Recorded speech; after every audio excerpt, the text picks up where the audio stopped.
Hey there. Let me tell you about something strange that happened to me.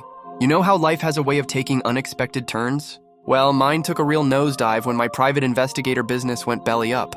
I mean, not everyone can be Sherlock Holmes, right? So there I was, desperately needing a paycheck, when I landed this job at what they called the Dead Letter Office.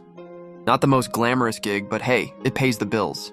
Most people don't even know this place exists. It's where all those letters with wrong addresses, illegible handwriting, or missing recipients end up.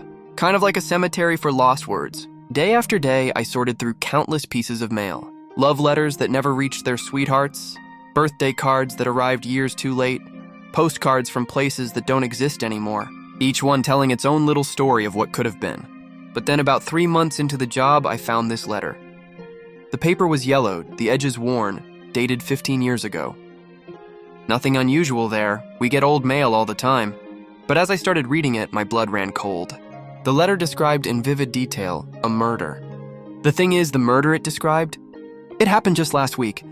I must have read that letter 100 times. The location, the method, even the victim's clothes, everything matched perfectly with what I'd seen in the news. But how? How could someone write about a murder 15 years before it happened? The return address was smudged, barely legible. The intended recipient? Well, that's another mystery entirely. But I'll tell you this much. My investigator instincts may have failed me before, but they're screaming at me now. There's something here, something big. And maybe, just maybe, this is why I ended up in this dusty old office. Because sometimes the most important messages aren't the ones that reach their destination. They're the ones that get lost along the way. So here I am, back in the game, following a trail of breadcrumbs left by someone who knew too much, too early. Who knows? Maybe being a failed PI led me exactly where I needed to be.